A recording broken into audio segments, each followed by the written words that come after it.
Jemaat yang dikasihi Tuhan, mari bersama-sama kita merenungkan firman Tuhan yang akan kita dasarkan dari Matius 1 ayat 1.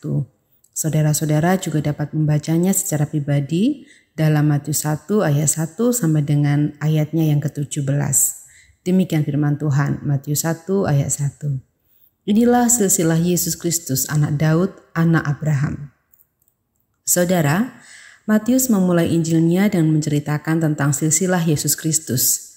Sekilas mungkin kita berpikir, untuk apa gunanya Alkitab menuliskan daftar nama orang? Kira-kira tujuannya apa? Tentu ada maksud mengapa silsilah Yesus dituliskan di sini. Pertama, Matius ingin menegaskan di awal sekali dalam bukunya bahwa Yesus sungguh-sungguh pernah berada di antara manusia. Kisah tentang Yesus bukanlah suatu legenda, karangan, atau mitos. Namun kehadiran Yesus di dunia adalah suatu peristiwa sejarah. Oleh karena itu, sebagaimana seseorang pada umumnya memiliki silsilah atau garis keturunan, maka Yesus sebagai Allah yang menjelma menjadi manusia juga memiliki silsilah.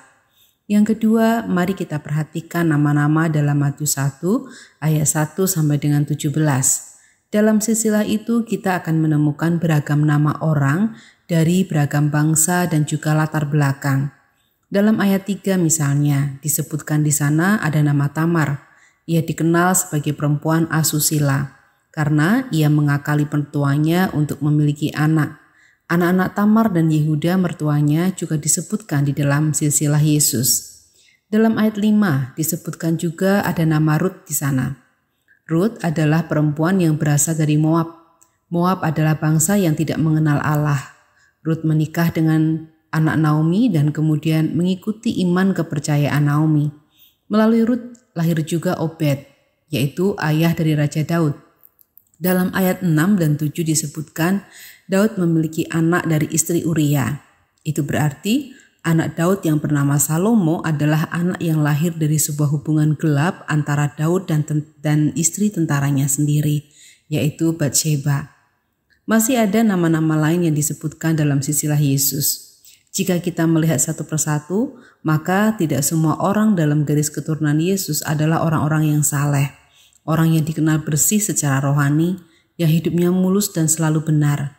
Sebaliknya, dalam darah Yesus mengalir pula beragam latar belakang manusia. Dengan semua itu artinya bahwa Tuhan berkenan memakai siapa saja. Bahkan orang bercela sekalipun Tuhan berkenan untuk memakainya sebagai media penyelamatan Allah. Ia yang mulia merendah dan memakai orang-orang yang tak mulia untuk menjalankan rencana penyelamatan dan menghadirkan damai sejahtera bagi umatnya.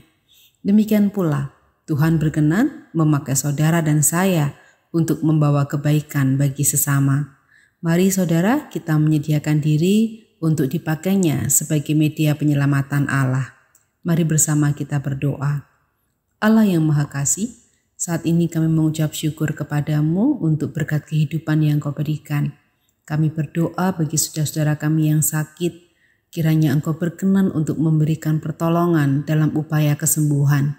Kami juga berdoa bagi para adiuswo. Kami berdoa bagi anak-anak kami yang sedang menjalani UAS dan juga para pengajar.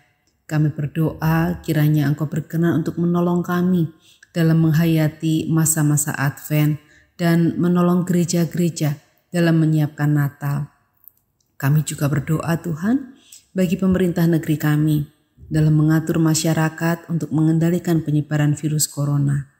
Ya Allah, kami menyerahkan segala seru dan doa kami ini hanya ke dalam tangan-Mu yang Maha Kudus. Amin.